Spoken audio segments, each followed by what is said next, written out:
سورۃ الضحیٰ قرآن پاک کی 93 صورت ہے اور یہ مکی صورتوں میں شامل ہے۔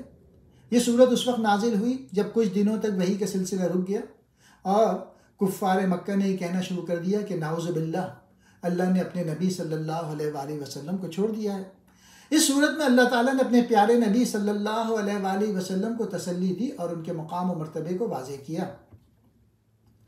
اللہ تعالیٰ نے سورج کی روشنی اور رات کی تاریکی کی قسم کھا کر فرمایا، اے نبی صلی اللہ علیہ وآلہ وسلم، آپ کا رب نہ تو آپ کو چھوڑا ہے اور نہ ہی آپ سے ناراض ہوا ہے۔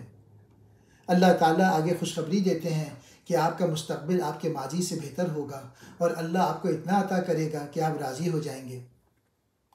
یہ اللہ تعالیٰ کے اپنے نبی صلی اللہ علیہ وآلہ وسلم سے محبت کا اظہار ہے اور اس میں امت کے لیے بھی پیغام ہے کہ مشکلات کے بعد آسانی آتی ہے۔ اللہ تعالیٰ نے نبی صلی اللہ علیہ وآلہ وسلم کو ان نعمتوں کی یاد دہانی کروائی جو انہیں پہلے عطا کی گئیں۔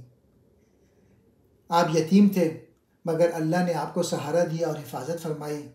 اللہ نے آپ کو نبوت عطا کی اور صحیح راستہ دکھایا۔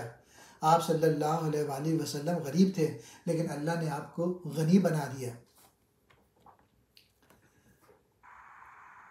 آخری 3 آیات میں اللہ تعالیٰ ہمیں یہ نصیحت فرماتے ہیں، یتیم کے ساتھ اچھا سلوک کریں، یتیموں کے ساتھ سختی نہ کریں بلکہ ان کا خیال رکھیں، سائل کو خالی نہ لوٹائیں، جو لوگ سوال کریں انہیں مایوس نہ کریں بلکہ جو ہو سکے ان کی مدد کریں، اللہ کی نعمتوں کا تذکرہ کریں، اللہ نے جو نعمتیں عطا کی ہیں ان کا ذکر کریں اور شکر ادا کریں۔